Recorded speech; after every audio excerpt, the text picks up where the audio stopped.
Es que nosotros sostenemos ese principio que la salud es lo primero. Y si el ministro lo que quiere es que nosotros seamos obsecuentes y le hagamos amén a todo, ese no es nuestro rol ni lo vamos a hacer, porque nosotros tenemos que defender a nuestra gente. Nuestras críticas han sido fundadas. Nosotros hemos dicho, la salud es lo primero y no tanta obsesión por el cumplimiento curricular, por cumplir los calendarios, por la cobertura, porque todos entendemos que estamos viviendo una emergencia, una situación excepcional, una situación de fuerza mayor que no hemos querido.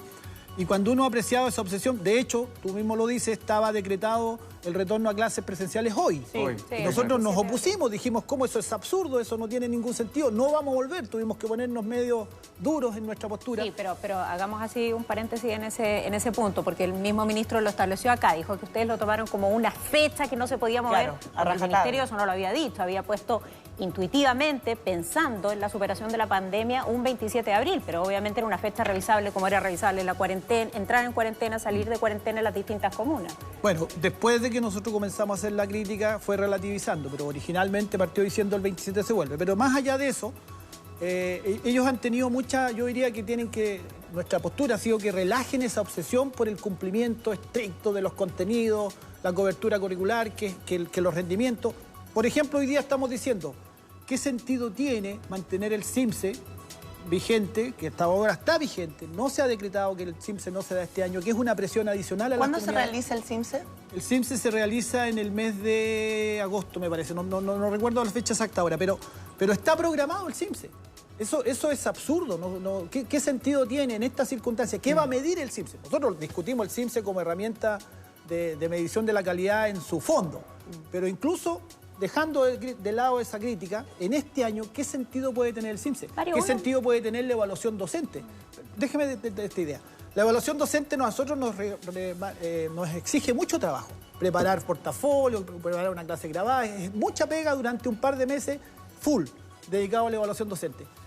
Va a ser bueno una vez que se vuelvan las clases presenciales dedicar esfuerzo a eso, dedicar energía a eso cuando es un año excepcional, es un año de emergencia. No tiene sentido. Esas cosas que el ministerio va como a la saga, se demora en dar las señales claras y precisas y a nosotros nos corresponde levantar esa voz crítica, alertar sobre esos temas y por supuesto, si eso significa criticarlo, lo vamos a hacer. Sí, y es interesante también ir viendo que me imagino que el gobierno va actuando también sobre la marcha, viendo las cifras, viendo cómo va evolucionando el tema del coronavirus. Alcaldesa, ¿usted está de acuerdo con la vuelta a clase gradual o que no haya todavía una fecha? A ver, lo que se nos viene es una crisis económica brutal,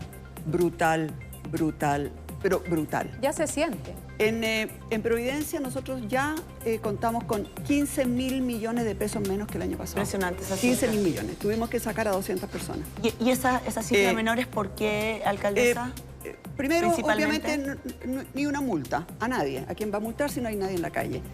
Segundo, la gente no pagó la permiso de circulación, pero lo va a pagar más tarde. Pero además pusieron, ¿no es cierto?, exención a muchos adultos mayores del pago de contribuciones. Esa es plata que no nos llega. Cualquier cantidad de gente quebró.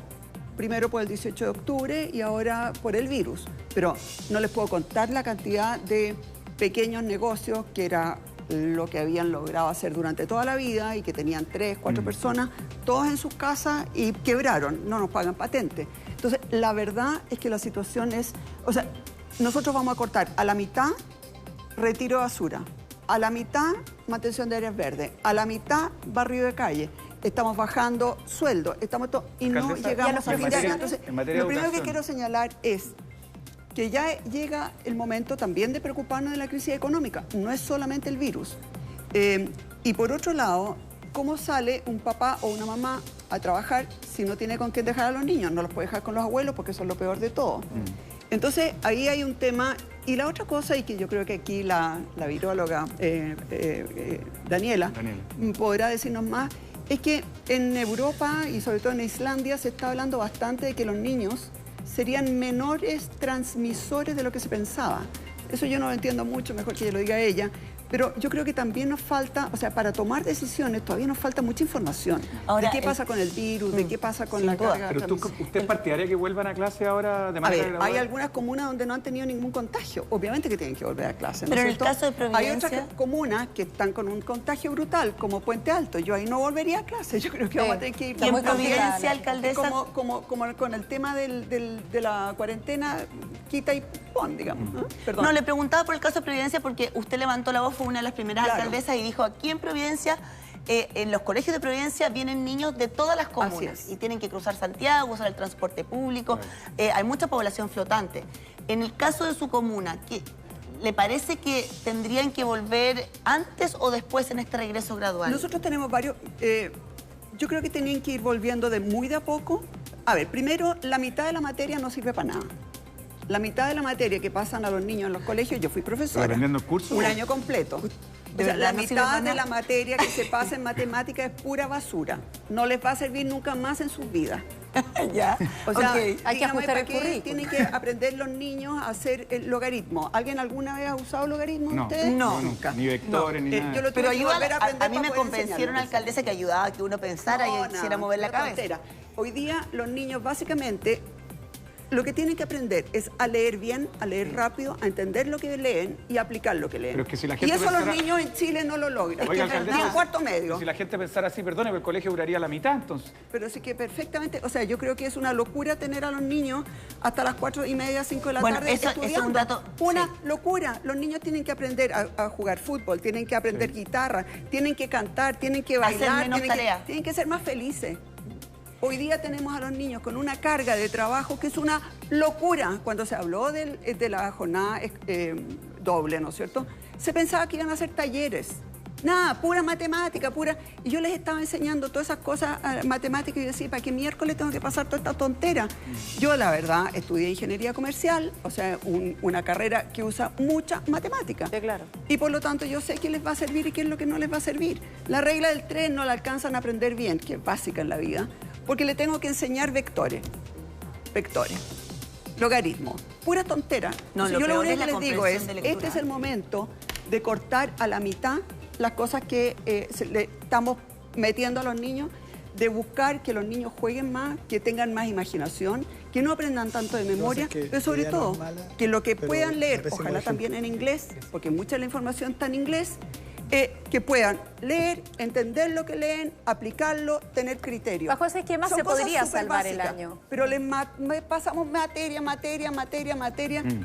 Los atiborramos. Tenemos un problema de salud mental entre los niños que es brutal. Entonces, yo he hablado, le he mandado varios mensajes a varias personas distintas, pero creo que es el momento de cortar materia y hacer, nosotros por lo menos en Providencia, estamos ya con un proyecto piloto en uno de nuestros colegios en que los queremos llevar a los parques a que hagan las clases en los parques. Sí. Porque los niños necesitan jugar, botar energía, mirar la naturaleza, escuchar los pájaros, mirar las flores. ¿Y qué se hace con el 40% de niños que no tienen acceso, por ejemplo, al mundo virtual? En Providencia nosotros no tendremos plata para salir a buscar la basura, pero sí le regalamos chip a los niños que no tenían. Para las clases online. Sí. Pero bajo ese esquema, alcaldesa, sí sería posible entonces salvar este año escolar, como se ha propuesto. Pero se lo pregunto porque hay varias voces que hablan de definir los contenidos como imprescindibles, ¿no? Pero y durante estos 5 o 7 meses que quedan de clases de todos modos. Sí, y para siempre, ¿no? Y para siempre. O sea, los niños en Finlandia, nosotros mandamos a 2 profesores y directores, qué sé yo, a mirar allá. Los niños juegan mucho más, son mucho más felices, trabajan mucho más en proyectos, trabajan más en equipo.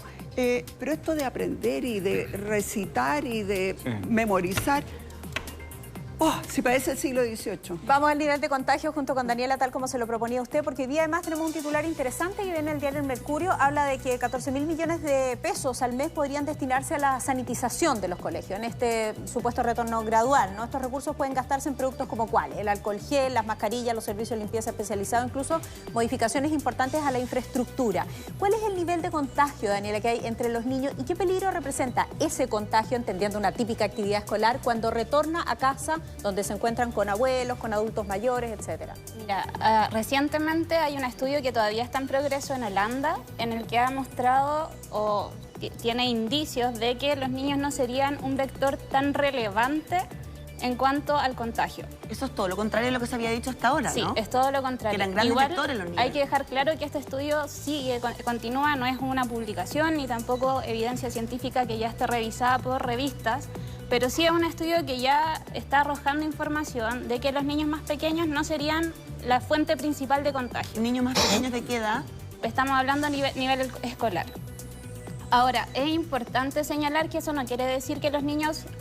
Porque igual los niños se pueden enfermar. Y eso, como le comentaba... De hecho, teníamos 11 ahí. Sí, 11 estaban todos enfermos. Sí, como les comentaba cuando estábamos atrás conversando, depende mucho... Este virus nos infecta y cada persona es diferente. Entonces lo va a generar o vamos a recibirlo de una manera distinta. Entonces lo que podemos ver es a grandes rasgos lo que pasa en la población de manera general, pero siempre van a haber casos aislados que se van a comportar de manera diferente. En este caso, yo creo que ya sabemos que los niños son una fuente menor de contagio, pero siguen siendo contagiosos. Por lo tanto, igual hay que tomar medidas, pero mesuradas. No podemos decir ya van a volver todos de un momento a otro. Eso yo encuentro que no es posible. Pero eso es un cambio bien impactante. Sí. Porque justamente la razón para terminar las clases al comienzo tenía que ver con que eran grandes vectores los niños. O sea, este estudio... Eso es lo que yo creía. Si se confirma que es así, es muy revelador y podría adelantar el regreso a clase, ¿o no? No es que todavía no tenemos... No sé si podría llegar a ese punto, principalmente porque todavía estamos conociendo cómo este virus se está comportando. Sí, entonces, ¿qué es lo que yo podría sugerir? Es que se vaya volviendo de manera paulatina, pero antes de volver, tener todas las medidas y enseñar a la población cómo debemos cuidarnos. Yo creo que antes de poder juntar a niños, porque los niños no van a saber... que no pueden jugar, que no pueden interactuar unos con otros. Entonces, primero es enseñarles cómo deben volver a clase. 100% de acuerdo. De hecho, estos últimos días se ha hecho... Yo tengo la sensación, no sé, Pablo, de que las versiones de las autoridades o del gobierno va bien dirigida en ir de a poquitito, reinsertándonos, de tal manera de que aprendamos a vivir con el virus, pero con todas las condiciones sanitarias al día. No sé si me explico. Con la mascarilla, de hecho yo salí con mi hijo el fin de semana con mascarilla, al fuera de mi casa, enseñándole a andar en bicicleta, pero con todas las medidas posibles. ¿Así vamos a tener que reinsertarnos de a poquitito socialmente? Sí, sin lugar a dudas estamos hablando de una nueva forma de vivir, al menos por un periodo de tiempo que no va a ser de un par de meses, va a ser de algunos años. Algunos dicen 2 años. Algunos dicen 2 años, incluso más. Entonces, efectivamente, vamos a tener que aprender a vivir, a comunicarnos de otra manera, a saludarnos de otra manera, a encontrarnos en cantidad de personas en un mismo espacio. Van a tener que cambiar esa regla. Yo creo que respecto al tema de las clases, como me llama la atención lo que plantea la alcaldesa y quiero reforzar el punto. Yo comparto plenamente la idea de necesitamos una escuela que sea mucho más integral en términos de abordar al niño no solo como un receptor de contenidos que tiene que memorizar. En eso estoy completamente de acuerdo con la alcaldesa. O sea, una escuela que le entrega al niño eso que usted escribía, música, arte y todas esas otras habilidades, poder desarrollarlas, ojalá en ese espacio. Y un poco eso no se cumplió como promesa que era la jornada escolar completa. Pero respecto de volver o no a clase, yo creo que hay una cosa que es un hecho cierto que todos tenemos que decir. Va a llegar un momento en que hay que volver a clase, sin lugar a dudas. Pero lo que no se entiende es la presión que le puso el propio gobierno a este tema cuando es evidente que no se sabe todavía cuándo va a ser. O sea, cuando el propio gobierno uno escucha al presidente decir, que yo encuentro que tiene razón, dice, mientras no estén las garantías, ningún niño vuelve a clase. Eso dijo el presidente el viernes en una entrevista. Pero después escuchábamos la misma semana al ministro Mañalich decir que fue un error suspender las clases. Entonces, esa claridad que necesita la población es más por el lado de los contenidos. Y ahí quizá el profesor puede ser más claro en decirlo, pero ya lo mencionaba la alcaldesa. No son los contenidos que le metamos en la cabecita a los niños hoy día los que van a hacer la diferencia el día que ellos sean adultos. Es cómo los contenemos emocionalmente, cómo les dan un abrazo, cómo los hacemos sentirse seguros, cómo la convivencia en la casa entre niños y padres es saludable, porque en algunas casas el problema es la conexión a internet, pero en otras casas es que hay un solo dispositivo electrónico, una tablet o un computador que lo tienen que compartir entre varios. Y en otras casas el alcoholismo y la droga y la violencia. Entonces, claro, de repente quédate en tu casa, hay casas en las que las condiciones ni siquiera son para quedarse dentro de la casa. Entonces tenemos problemas, otros problemas de desigualdad tan profundos que mandar a los niños de vuelta a clases porque hay que cumplir con el currículum establecido, eso no tiene sentido y eso ya está claro. A propósito de eso, alcaldesa, no me contestó la pregunta, parece. ¿Cómo haría usted este retorno gradual en su comuna? Sí. Yo ¿Por qué partiría, por ejemplo? Probablemente, por ejemplo, empezaría con 20 alumnos por curso, uno un día, el otro los otros días, etcétera. De tal manera que tengan más espacio. Nosotros, por ejemplo, tenemos colegios en Providencia que no debieran existir. No tienen el espacio suficiente. El Liceo Tajamar, o sea, realmente el edificio es tan pequeño, yo no sé cómo se les dio autorización para que funcionaran. es posible. Bueno, entonces yo haría un retorno paulatino. De arriba hacia abajo me explico. Primero los cuartos medios, que a lo mejor le urge más terminar el año. Yo creo que todos juntos, niños más chicos, más grandes, pero básicamente con menos niños por curso, de tal manera que se les puedan enseñar en forma más personalizada cuáles son las reglas de comportamiento, que se pueda conversar con ellos. Pero yo realmente creo, y esto lo digo con mucha convicción, que centrarse ahora en el currículum no tiene sentido. Lo que uno tiene que sentido es enseñarles a vivir esta nueva realidad sanitaria, es cómo cuidarse, es cómo cuidar a los demás, es cómo respetar y básicamente saber leer, saber escribir y saber aplicar. ¿Y cómo le explicamos a los papás que están preocupados por las notas?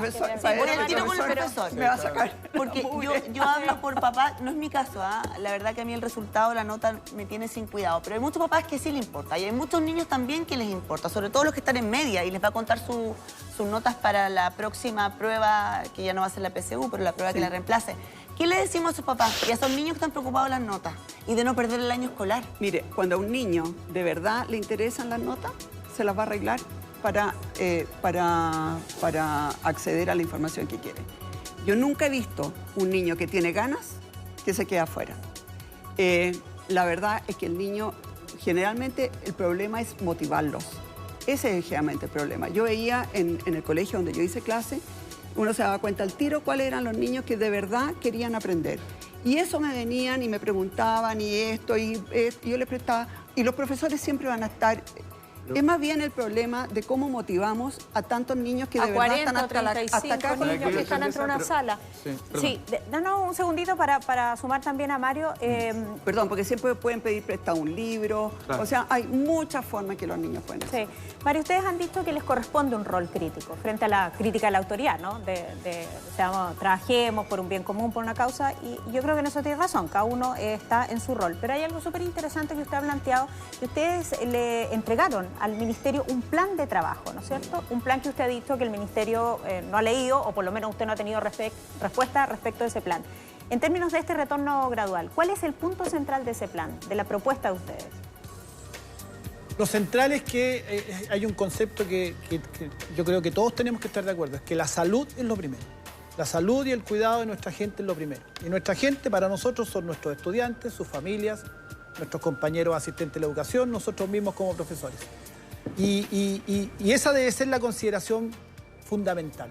La cobertura curricular, la consideración económica, que por supuesto todos estamos preocupados de la crisis económica, ¿cómo no vamos a estarlo? Somos trabajadores, vivimos de un sueldo, evidentemente la crisis económica nos golpea a todos y hay que preocuparse, pero los colegios no pueden ser entendidos pero a los profesores no les golpea. Porque tienen el sueldo asegurado. Sí, pero nos golpea porque somos personas sensibles, somos trabajadores. Somos el único ingreso de la casa. Exacto, no necesariamente somos el único ingreso de la casa. Nos afecta como sociedad y a nosotros nos preocupa lo que pasa en la sociedad, ciertamente. Ahora bien, el retorno a clase tiene que ser garantizando la salud. El retorno a clases presenciales, porque hoy día se está en clase. Sí, claro. Hoy día hay 200.000 profesores y profesoras que están trabajando a distancia, está mucho trabajo además. Yo creo que los que han hecho teletrabajo han vivenciado que es muchísimo trabajo el teletrabajo. No es como que uno está en la casa, trabaja un par de horitas y no pasa nada más. A todos nos pilló de sorpresa esto de la educación a distancia, a todos. Y por lo tanto tuvimos que hacer mucho esfuerzo por encontrar la forma, los formatos. Chile no tiene mucho desarrollo en la educación a distancia, a diferencia de otros países. Nadie estaba preparado, tampoco el Ministerio de Educación. Entonces, cuando uno es profesor, y yo aquí le quiero hacer muy respetuosamente una precisión a Evelyn, ella no es profesora. Ella ha hecho clase, que no es lo mismo. Ella es ingeniero comercial, los profesores tenemos formación pedagógica, tenemos formación en el área social, tenemos una forma de pensar la vida y de ver la vida que es muy distinta a la de un ingeniero comercial.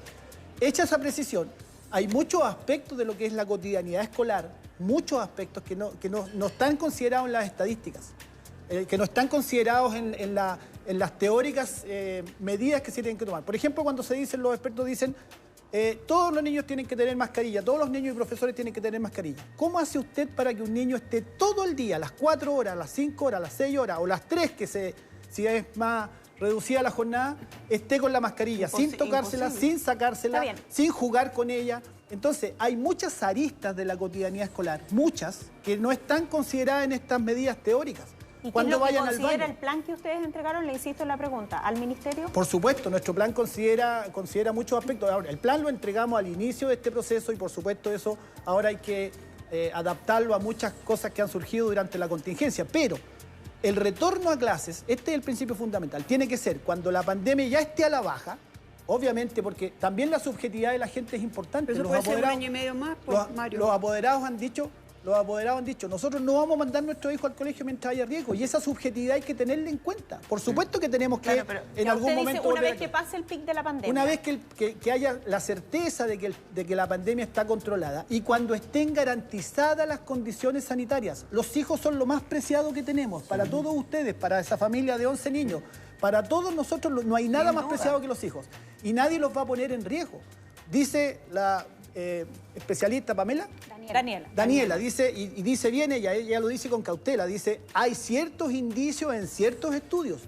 No podemos experimentar con los niños, no podemos experimentar con nuestros hijos. Frente a eso mismo, perdón, y a la poca certeza que tiene una pandemia como esta, mi pregunta es, ¿qué pasa si no llegamos nunca a ese pic que estábamos esperando y que se mantiene más o menos estable, como decía la alcaldesa, con estas cifras durante un año y medio más? Que es probable. Sí.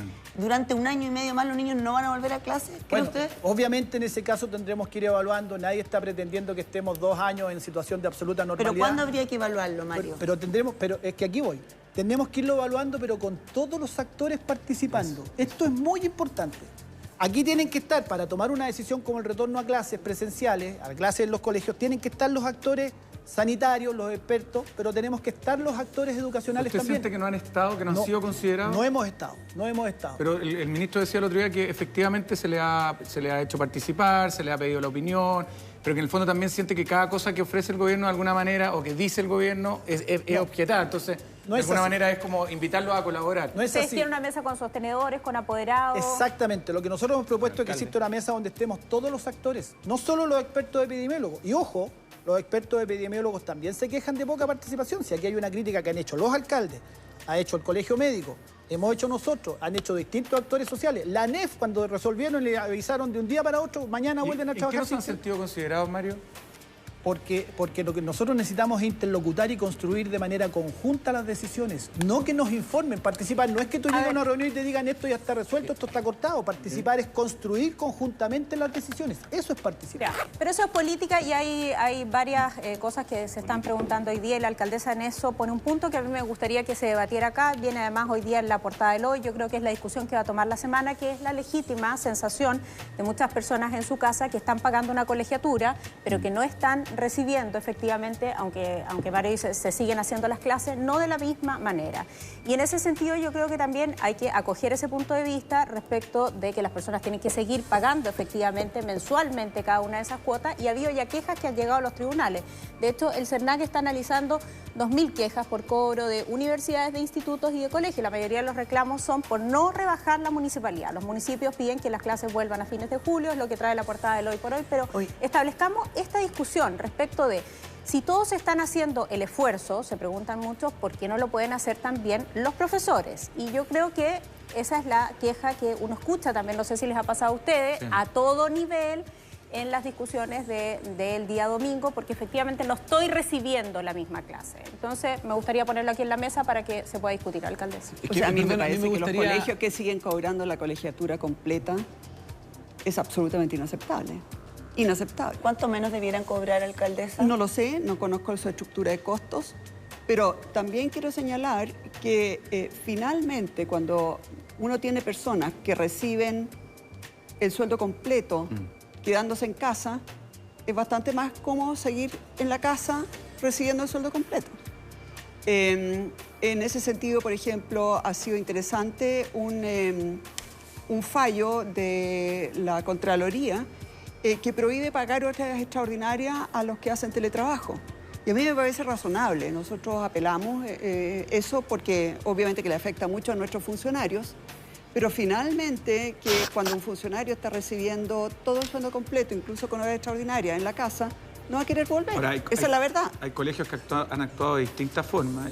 Hay algunos que hayan actuado bien, yo no conozco ninguno. No, sí, usted habla de la estructura de costos, pero yo le digo que hay algunos que de repente han mandado un mail diciendo, oye, nosotros ofrecemos un 5% de descuento. Perdón, entonces, un 5% es una broma, ¿no? Que es completamente distinto. Es una broma. Por eso, oye, y acá un 5% es una broma. Conozco casos de colegios particulares donde lo que han hecho es que los papás que no han tenido problemas con su ingreso siguen pagando lo mismo porque se construyó un fondo solidario para poder asistir a las familias. Dilo con nombre y apellido porque yo no conozco la Alianza ninguno. Francesa. Por dar un ejemplo. La Alianza Francesa, por dar un ejemplo concreto. La Alianza Francesa bravo por ello. Ellos tienen un fondo solidario y es súper razonable porque es una comunidad escolar.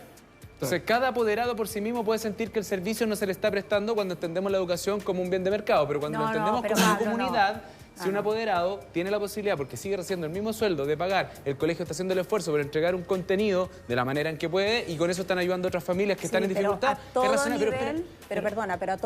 a todo nivel, quiero decir, estamos viendo personas que se están quedando sin sus empleos, que no están recibiendo el mismo sueldo, que tienen una rebaja del 25% en sus ingresos, etcétera. A eso yo me refiero con el esfuerzo. Por eso estoy porque diciendo... tú dices, porque uno debiese también como colegio tener la flexibilidad de decir, ¿sabe qué? El apoderado ya no sigue siendo el mismo. O sea, el apoderado hoy día recibe, no sé, el 25% menos de su sueldo y por lo tanto debiese haber un esfuerzo ahí también por parte de la Eso es lo que estoy contando. En aquellas familias que no han tenido ese problema, la idea es que no lo hagan. Es lo que yo sé de ese caso en particular. Y las familias que han tenido problemas lo han comunicado y se construye ese fondo solidario. No, la pregunta, perdón, de la Soledad, como yo la entiendo, es vamos a seguir pagándole a los profesores todo mientras a todos los demás les cortamos el sueldo. ¿Qué tú quieres bajar el sueldo a los profesores? No, yo estoy diciendo que, a ver, si todo el mundo... La pregunta es, ¿vamos a poder seguir pagándole? Porque yo les quiero decir que yo no llego a fin de año en la municipalidad. Le estoy cortando el sueldo a todos. A todos. ¿Tú le quieres bajar el sueldo a los profesores? Yo creo que si le estoy cortando a todos los demás, se le debiera cortar a todos. ¿Por qué no a los profesores, Mario? Porque, a ver, menos a los ¿por qué razón habría que bajarle el sueldo a gente? ¿Y por qué le tengo que bajar el sueldo al que cobra la patente y al que sale a fiscalizar y al que sale? No tienes que bajar el sueldo a nadie. Ojalá no llego a fin de año. A mí me parece gravísimo lo que está diciendo acá. 15.000 millones de pesos. A mí me parece gravísimo lo que está diciendo Evelyn. Pretende bajarle el sueldo a los profesores. Yo no estoy diciendo eso. Pero eso es lo que estás diciendo. ¿Qué estás diciendo? Eso estás diciendo. Lo que yo estoy diciendo es que cuando hay un esfuerzo que lo están viviendo todos los chilenos, no puede quedarse un grupo fuera. O sea, tú quieres todos los trabajadores de la municipalidad, todos, absolutamente todos, están recibiendo una baja de sueldo sustancial porque no llegó a fin de año. Es muy grave lo que está diciendo Evelyn. Primero, ¿por qué es tan grave? Primero porque está recibiendo completa la subvención, completa. El ministerio no ha rebajado ni un peso de la subvención. Ustedes saben que con la subvención no pago ni siquiera el 60% del costo de los colegios. Y garantizó que la subvención la va a seguir entregando todo el año. Si no me alcanza la subvención. Da lo mismo la subvención. Mario, pero si tú quieres, yo reparto toda la subvención entre los colegios y no pongo más plata. Mario, pero yo creo que lo importante... Pero tú sabes que con eso no ganan. No es tu plata, Evelyn, no es tu plata. Perdón, ¿cómo que no va a ser? No puedes hablar de la municipalidad, 6.000 millones de pesos... Son fondos los 6.000 municipales. millones de pesos. Pero, Evelyn, no es tu plata. Perfecto. No es como yo pongo, lo pones de tu bolsillo, por favor. ¿Es de la municipalidad? No puedes hablar con esa palabra, con esa forma ¿Es tan de la patronal. municipalidad? Bueno, pero yo creo que está hablando como nos quedando en un detalle. Pero Mario, pero una cosa, la municipalidad pone... Sí, pero yo creo que lo único que importa acá es los profesores de Providencia ganan muchísimo más que todo el resto de los profesores. En este momento, la municipalidad tiene 15.000 millones de pesos menos que el año pasado. 15.000 millones de pesos. Estoy cortando la basura a la mitad. Estoy cortando el barrio de calle a la mitad. Eso significa mucha gente que va a perder el empleo o que va a tener menos ingresos. Mario. Y lo que yo pongo sobre la mesa es, ¿no debiera ser acaso el esfuerzo compartido por todos? Que era lo que yo menos obviamente por los de la salud, que se están sacando la mugre, y yo me saco el sombrero. Pero mire, Mario, hay algo más interesante. Deme un segundo.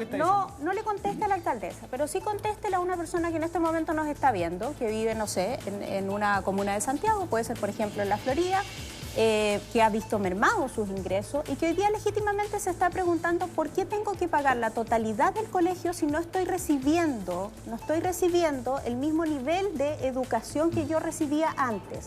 No como un bien de servicio, sino que simplemente tengo que yo, además, ayudar a mis hijos en las tareas, tengo que estar súper presente en eso y yo tengo también mis recursos restringidos. A esa persona contéstele, más que la alcaldesa, tiene que ver con esa pregunta que me imagino usted considera legítima. Por supuesto, es legítima. Primero hacer la precisión que siendo un problema real y un problema que se debe atender y escuchar, corresponde al 7% de la matrícula total del país, la de colegios particulares pagados. El 93% restante son colegios subvencionados y municipales, para ellos, que reciben aporte del Estado para su financiamiento. Pero para los subvencionados. Pero los padres tienen que pagar igual. Por eso, pero para que acotemos bien la magnitud del problema, es el 7% de la matrícula. Ahora, obviamente una familia que ha quedado sin ingresos o que se le han mermado significativamente, no puede seguir pagando del mismo modo que pagaba antes. Evidentemente tiene que haber para ellos una política especial y los colegios particulares pagados, que son el 7%, tienen que tener respecto de eso mucha más sensibilidad y efectivamente generar formas de facilidades de pago. Esos colegios tienen un gasto fijo que mantienen, obviamente, pero también han tenido reducción en sus gastos porque al no funcionar el colegio presencialmente hay mucho gasto operacional que no lo tienen en este minuto y por lo tanto ellos pueden inmediatamente ya por lo menos traspasar todo lo que ahorran.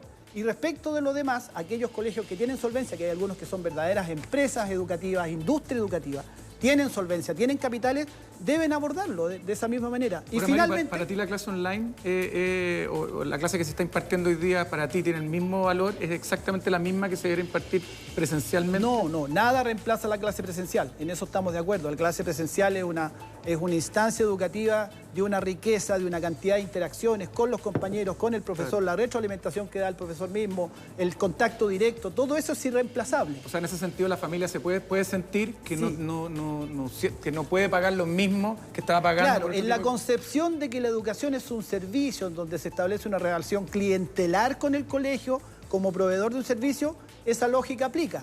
Nosotros entendemos que la educación no es un servicio, es un derecho social, es algo que reclamamos históricamente, mucho más de fondo, reclamamos contra esta idea de la educación como un bien de consumo, y aquí lo que está en juego es entender la educación como un bien de consumo. Pero eso estamos circunscritos al 7%, sigo acotando el problema a cuál es su verdadera magnitud. La gran mayoría de los colegios del país siguen recibiendo su subvención y su financiamiento. La gran mayoría de los colegios del país están haciendo este esfuerzo por compensar lo más posible y hoy día mis colegas están trabajando. Pero Mario, yo me refiero a los particulares subvencionados, obviamente no me estoy refiriendo a los colegios donde se paga a través de la subvención el 100% de la matrícula. Lo puse súper claro un ejemplo, una familia en Puente Alto que ha hecho lo posible y que paga una parte importante de su ingreso familiar en el colegio y que paga parte de esa también matrícula. Le quiero aclarar, Soledad, la gran mayoría de los colegios particulares subvencionados han ido transitando hacia completamente gratuito, quedan pocos colegios que tienen financiamiento compartido porque así se estableció en el sistema y hay una gradualidad.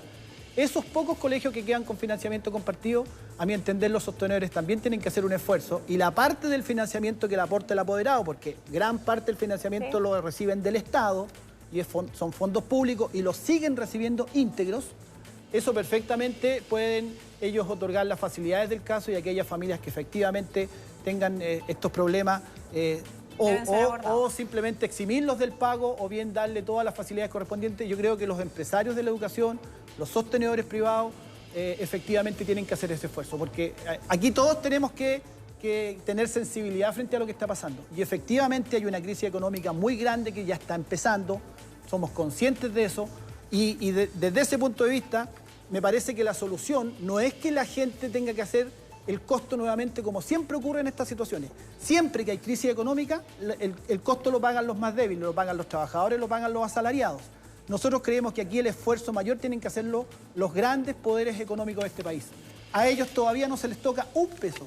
A los grandes poderes económicos de este país, estoy diciendo los bancos, estoy diciendo las grandes familias que concentran la riqueza. Ellos no tienen mayor carga impositiva. Los bancos siguen haciendo negocio con la crisis económica en vez de dar las facilidades que corresponden. Son los grandes poderes económicos los que tienen realmente la plata en este país, los que tienen que ayudar a paliar esta crisis y no suponer que la tienen que pagar los trabajadores con rebajas de sueldo y con otro tipo de medidas como las que se están diciendo acá. Yo creo que en eso tenemos que tener la voz súper clara. Y el apoyo que se le ha dado a las familias hasta ahora que están empezando a pagar la crisis económica es poco. Perdón. Es poco porque en este país Mario, hay plata, lo que pasa es que esa plata está concentrada en unos Mario, pocos. pero el 70% de los trabajadores no depende de las grandes empresas. Depende del pequeño empresario. Y eso están quebrados. A ese hay que apoyar. Están quebrados. A ese hay que apoyar. Son términos directos. Pero, lo puedes apoyar con lo que quieras si ya quebraron. Los de Providencia ya quebraron. entre el 18 de octubre, que no pudieron vender durante no sé cuánto, 4 meses, y después además, ahora el virus, que siguen sin vender, ya no tienen vuelta. Pero tú me vas a decir, Evelyn, que Starbucks... pongámonos de acuerdo. Me vas a decir que Starbucks... Me van a decir que despidió trabajadores Starbucks y los metió en este tema de la que se acogen de la ley de protección del empleo. Starbucks, una transnacional multimillonaria, ¿me vas a decir que sea una pequeña empresa que tenía que recurrir a eso? Perdón, yo te puedo poner mucho, o sea, Starbucks, ¿cuántos trabajadores tiene a lo largo de todo, en comparación con todos esos cafés pequeños y todos esos restaurantes que eran de una familia? Los trabajadores de Starbucks serán, ¿qué? Una centésima parte de todos los independientes. Pero entonces, se acogieron a la ley de protección al empleo. Hablemos ¿No te de lo parece general. abusivo? Hablemos de lo general, porque siempre tú puedes poner un ejemplo de alguna transnacional. Yo estoy hablando del café que estaba cerca de la Plaza Italia, del café que está, o del restaurante que está en el barrio Bellavista, que no han vendido estoy hablando nada. de los Esa grandes. gente Mario, se va a quedar, ya se quedó sin empleo. Entonces, hablemos en serio. La verdad es que aquí hay mucha gente que ya perdió el empleo, que ya quebró. Y lo que yo estoy señalando es, no hablemos siempre como que aquí hay 3 o 4 o 5 o 6 familias que van a poder arreglar todo, cuando en realidad la economía es sostenida en general por los pequeños. Y esos están con el agua hasta el cuello. Y efectivamente esto del FOGAPE les va a ayudar, etcétera. Pero hay muchos que ya quebraron. Sí, de acuerdo. Sí, usted hizo una aseveración que yo comparto, y es que este es un momento en que todos nos tenemos que apretar los cinturones. Las autoridades públicas yo ya también. Me lo apreté. ¿Tú te lo apretaste? Sí. Qué bueno. Sí. Porque yo me lo apreté. Tenemos que hacerlo. Yo personalmente. Y hay que hacerlo sin lugar a dudas, y esta crisis le va a golpear a todas las familias, como explicaba el profesor. Él partió haciendo el comentario respecto de cómo incluso a las familias de los profesores también les está pegando la crisis, de eso no tengo ninguna duda, pero la pregunta es por qué siempre la crisis la tienen que terminar pagando los más débiles primero. Porque en este caso de lo que estamos hablando es bajarle el sueldo a los profesores, al menos los que somos papás. Yo que tengo una hija en edad escolar, tengo 3 hijos en edad escolar, pero una que está en primero básico, de verdad cada día admiro más a los profesores. O sea, a mí me cuesta una guía mantenerla concentrada 10 minutos, y ella es inteligente, pero igual le cuesta porque tiene millones de distracciones. Ellos tienen que enseñarle de repente a más de 40 niños en una sala de clase. Y los profesores no han dejado... Pero déjame terminar, alcaldesa, yo la escuché. Sí, encantada. Los profesores y profesoras de Chile no han dejado de trabajar durante esta semana. La crisis lleva solo 6 semanas en términos estrictos de cuarentena, y no sabemos si va a durar 1 mes y medio más, 2 meses más. No estamos hablando que va a durar 5 años. Yo creo que lo que el Colegio de Profesores ha dicho, el primer semestre está absolutamente en vilo. Yo diría, concretamente, se perdió el primer semestre. Y la misma alcaldesa decía, en el segundo semestre se pueden recuperar los contenidos. Pero ¿qué rol han jugado los profesores durante esta semana? Un rol clave, de contención también con las familias y con los niños y niñas a lo largo de Chile, con pocas herramientas educativas, con la dificultad que significa la clase a distancia. Entonces, aquí estamos caricaturizando como bajemos el sueldo a los profes, total, no importa, los profes siguen trabajando. Los profesores son de los profesionales en relación al rol que desarrollan los profesores y profesoras. Son profesionales tremendamente mal pagados en nuestro país. Entonces, ¿por qué no pensamos en cómo tenemos un sistema tributario, y usted en eso es experta, un sistema tributario que pudiera ser más progresivo? Porque no estamos hablando de que los grandes millonarios le pasen un cheque a los más chicos. Estamos hablando de un sistema económico que se resiste de una manera mejor a esta crisis, cuando los más grandes que tienen más espalda... Partan los parlamentarios por reducir a la mitad todos sus costos y toda la gente que lo tiene... Lo aprobamos por unanimidad, alcaldesa, está en el Senado hace 3 meses. No necesitan con eso, basta con que renuncien a su sueldo, no necesitan una ley para hacer eso. Yo tampoco he tenido una ley y lo hice igual. Pero yo lo único que les quiero señalar es... Pero yo lo único que quiero señalar es lo siguiente, que no se caricaturice lo que yo he dicho. Porque lo que yo estoy diciendo es, si estamos haciendo todos los chilenos un esfuerzo, ¿por qué no lo hacemos por parejo? Nada más.